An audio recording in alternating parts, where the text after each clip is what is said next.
يوم نبطش البطشة الكبرى إنا منتقمون. السلام علیکم ورحمۃ اللہ وبرکاتہ. الحمد للہ رب العالمین والصلاة والسلام علی سید الانبیاء والمرسلین وعلی آلہ واصحابہ اجمعین. اما بعد. رب اشرح لی صدری ویسر لی امری واحلل عقدۃ من لسانی یفقهوا قولی. اعوذ باللہ من الشیطان الرجیم. بسم اللہ الرحمن الرحیم. یا ایہا الذین آمنوا قوا انفسکم واہلیکم نارا وقودها الناس والحجارہ. ناظرین کرام، تحفہ رمضان المبارک کے 23ویں ایپیسوڈ میں آپ سب کا استقبال ہے. تحفہ رمضان المبارک کے اس 23ویں ایپیسوڈ میں جس موضوع کے لیے مجھے مکلف بنایا گیا ہے وہ موضوع ہے بچوں کو روزہ کا عادی بنانے میں والدین کا کردار. ناظرین کرام،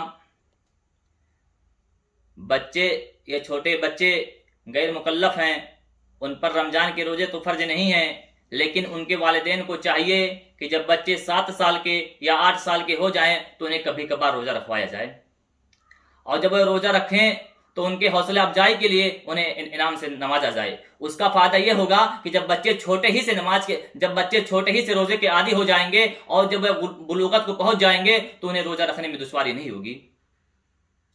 نماز کے بارے میں اللہ کے رسول صلی اللہ علیہ وسلم کا یہ فرمان ہے کہ جب بچے 7 سال کے ہو جائیں تو انہیں نماز کا حکم دو، اور جب بچے 10 سال کے ہو جائیں اور نماز نہ پڑھیں تو ان کی پٹائی کرو.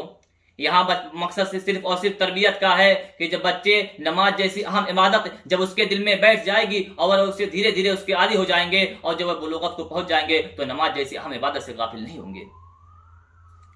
صحابہ کرام رضی اللہ تعالیٰ عنہ کے بارے میں آتا ہے کہ اپنے چھوٹے چھوٹے بچے کو روزہ رکھواتے تھے. جب وہ بھوک سے بے قرار ہوتے، کھانا پانی طلب کرتے تو ان کے لیے کھلونے کا بندوبست کر دیتے تھے. جب وہ کھانے پانی کا طلب کرتے تو انہیں کھلونے دے کر ان کو کھیل کود کی طرف مشغول کر دیتے تھے. اس کا فائدہ یہ ہوتا تھا کہ بچے کھیل کود میں مشغول ہو جاتے تھے اور افطار کا وقت ہو جاتا تھا.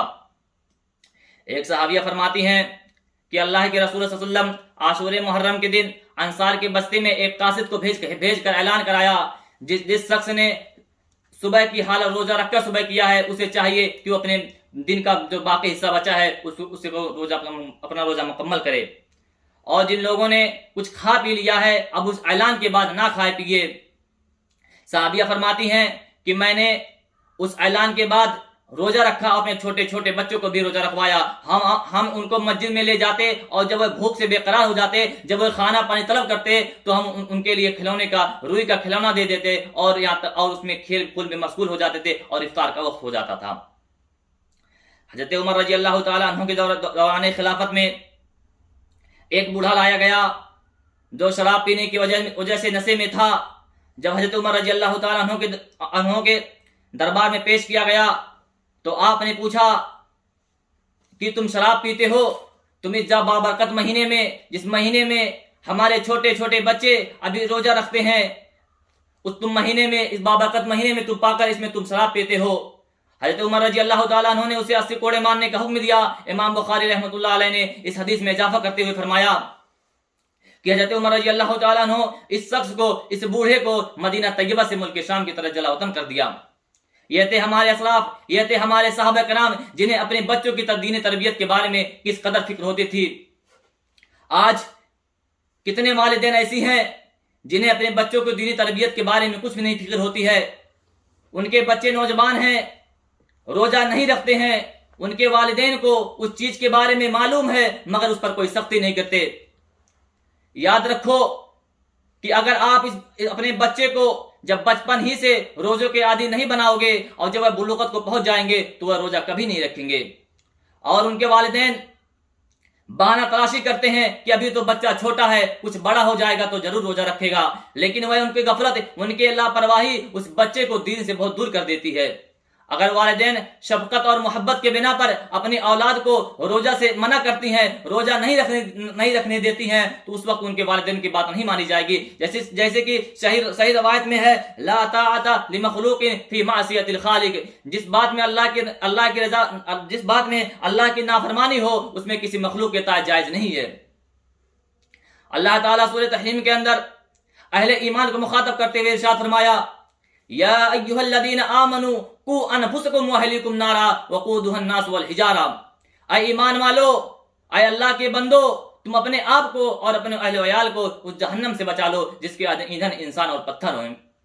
سامعین کرام، ناظرین کرام، جس طرح والدین کے لیے ضروری ہے کہ اپنے بچوں کے لیے کھانے پینے اور دیگر سامان کا انتظام کرے، اس سے کہیں زیادہ یہ بھی ضروری ہے کہ وہ والدین اپنے بچوں کی اچھی تربیت کرے. سامعین کرام، ہمیں چاہیے کہ ہم اپنے بچوں کو اس لیے مسلمانوں کو چاہیے کہ اپنے بچوں کو دینی تربیت کے بارے میں فکر کرے، انہیں اسلام اور اعمال کا خوگر بنائیں، ان کے دلوں میں اللہ اور اس کے رسول کی محبت پیدا کریں، انہیں ہم بتائیں کہ کون سا راستہ اچھا ہے، کون سا راستہ برا ہے، کس کام کو کرنے سے اللہ تعالیٰ خوش ہوتا ہے اور مرنے کے بعد جنت دیتا ہے، اور کون سے کام کرنے سے اللہ رب العالمین ناراض ہوتا ہے اور مرنے کے بعد آپ کو جہنم میں داخل کرے گا. اور خصوصاً انہیں نماز روزے کا پابند بنائیں، دین مجلسوں میں ساتھ لے جائیں، نماز کی قرآن مجید کی تلاوت کرنے کی ترغیب دیں اور انہیں بچوں کو اسلامی سانچے میں ڈھالنے کی ہر ممکن کوشش کریں. مسلمانوں، اگر آپ کی غفلت اور آپ کے لاپرواہی کے نتیجے سے اللہ ایسا نہ کرے کہ کل آپ کو وہ دن دیکھنا پڑے جس دن فرشتے آپ کے بچے کو، آپ کے لاڈلے کو، آپ کے دلارے کو فرشتے منہ کے بل گھسیٹتے ہوئے جہنم میں پھینک دیں گے. آج اگر آپ کے بچے کو ذرا سا تکلیف ہو جائے، ذرا سی طبیعت خراب ہو جائے تو نہ جانے کہاں سے دوا کرانے چل جاتے ہیں، رات کی نیندیں خراب کرتی ہیں، نہ اور کل اس دن کیا ہوگا جب آپ کے دلارے کو، آپ کے لاڈلے کو فرشتے جہنم میں پھینک دیں گے.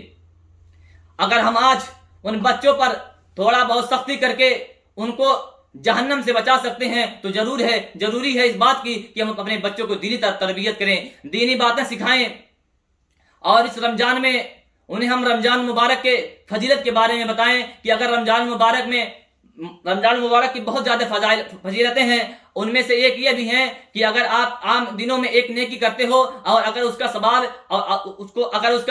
آپ کو 10 گنا ملتا ہے، تو اس رمضان بابرکت مہینے میں اگر آپ کو ایک نیکی کرتے ہو تو اس کا ثواب 70 گنا بڑھا دیا جاتا ہے. اسی طریقے سے یہ بھی بتائیں کہ روزہ صرف کھانا اور پانی کو چھوڑنا نہیں ہے، بلکہ ان تمام برائیوں سے باز آنا ہے جس کو اللہ اور اس کے رسول صلی اللہ علیہ وسلم نے ہمیں باز رہنے کو کہا ہے، جیسے جھوٹ بولنا، بہتان لگانا، کسی کو برا بھلا کہنا، کسی کو گالی گلوچ دینا اور دیگر برائیوں سے اپنے آپ کو پاک رہنا. اسی طریقے سے اپنے بچوں کو جب ہم نماز پڑھیں تو اپنے بچوں کو بھی ساتھ رکھیں، اور نماز میں جو دعائیں پڑھی جاتی ہے اسے ہم بچوں کو سکھائیں، کیونکہ بچپن میں جو بچہ جو دعائیں یاد کر لے گا وہ اپنی آخری زندگی تک نہیں بھولے گا. اور بچوں کو قرآن مجید کی چھوٹی چھوٹی سورتوں کو بھی یاد کرائیں. اور اگر یہ ہم سوچتے ہیں کہ بچہ ایک ہی دن سے نماز پڑھنے لگے گا تو ہرگز نہیں، ایسا نہیں ہو سکتا ہے، کیونکہ بچہ ایک دن سے نماز نہیں پڑھے گا. جب بچہ نماز دھیرے دھیرے پڑھے گا، جب اس چیز کے عادی ہو جائے گا تو وہ بڑے ہونے کے بعد بڑا آسانی کے ساتھ نماز پڑھے گا.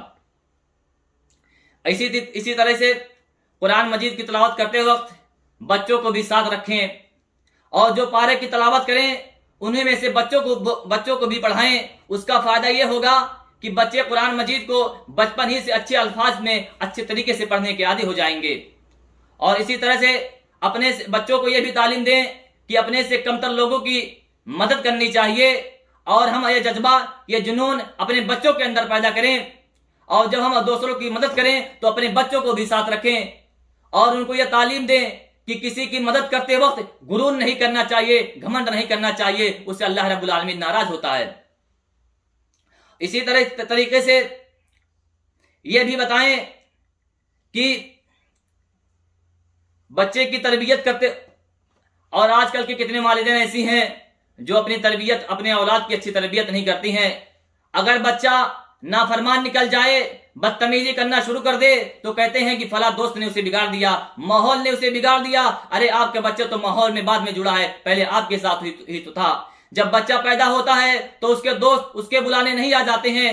جب بچہ پیدا ہوتا ہے تو اس کے دوست آپ کے گھر نہیں آ جاتے ہیں. جب بچہ پیدا ہوتا ہے تو دوستوں میں جا کر نہیں بیٹھنے لگتا ہے. جب بچہ پیدا ہوتا ہے تو سگریٹ جیسی نصابت چیز، تمباکو، بھولا اپنے ہاتھوں میں لے کر نہیں کھاتا ہے۔ کم سے کم بچہ جب پیدا ہوتا ہے تو کم سے کم 8 سال 7 سال مکمل طور سے اپنے والدین کے ساتھ ہوتا ہے۔ جب بچہ پیدا ہوتا ہے تو اس کو دل و دماغ بالکل سفید کاغذ کی طرح ہوتے ہیں، اگر اس پر کچھ نہ لکھا جائے تو زمانہ اس پر لکھتا چلا جاتا ہے، اگر ہم اس پر کچھ لکھ دیں تو زمانہ میں کاغذ پہ جگہ خالی نہیں رہے گی اور زمانہ اس پر لکھنے کی جگہ نہیں پائے گی اور زمانہ اس پر کچھ نہیں لکھ پائے گی۔ آج کتنے ماں ایسے ہیں جو اپنے بچے کو گود میں لیے رہتی ہیں تو ایک ہاتھ میں موبائل اور دوسرے ہاتھ میں دودھ کا پیالہ لیے رہتی ہیں۔ جب بچہ ذرا سا رونے لگتا ہے تو اسے ہم موبائل کھول کر دے دیتے ہیں، اسے ٹی وی کھول کر دے دیتے ہیں۔ اس کا نتیجہ یہی ہوتا ہے کہ جب بچے کو جب میوزک لگا کر دیا جاتا ہے تو بچے جب اس میوزک پر تھوڑا سا ہاتھ پاؤں ہلا دیتے ہیں تو پورے محلے میں، پورے گھر میں خوشی کی لہر جھوم پڑتی ہے۔ اب بھلا بتائیے کہ جس کی والدین کی تربیت خود نہیں اچھی کی گئی ہے، جنہیں صرف یہی معلوم ہے کہ فلموں دیکھتے ہیں، دن رات فلمیں دیکھتی ہیں، سیریلیں دیکھتی ہیں اور میوزک دیکھتی ہیں، تو بھلا بتائیے جب بچہ تھوڑا سا بڑا ہوتا ہے تو وہی بچہ ٹک ٹاک جیسی بیماریاں، ٹک ٹاک جیسی چیزوں پر ناچتا ہے تو کہتے ہیں کہ بچہ نافرمان نکل گیا۔ ارے بچہ نافرمان نہیں نکلا ہے، بچے کو بگاڑنے والے یہی والدین ہیں جنہیں انہیں بچپن میں اس کی تربیت نہیں کرتی ہے، کیونکہ بچہ جب پیدا ہوتا ہے تو 7 سال اپنے والدین کے ساتھ ہوتی ہے۔ اگر اسی وقت بچے کی اچھی تربیت کر دی جائے تو وہ ماحول میں رہ کر، بلکہ ماحول میں جہاں برائیاں پائی جائے گی اس میں رہ کر برائیوں سے پاک رہے گا اور دوسرے کو بھی اچھی تربیت دینے کا سبب بنے گا۔ اب اللہ رب العالمین سے آخری میں دعا ہے کہ اللہ تعالیٰ تمام والدین کو اپنی اولاد کی اچھی تربیت کرنے کی توفیق عطا فرما، آمین، اور تمام والدین کو ان کی اولاد کو ان کی آنکھوں کی ٹھنڈک بنا، آمین۔ وآخر دعوانا ان الحمد للہ رب العالمین۔ السلام علیکم ورحمۃ اللہ وبرکاتہ۔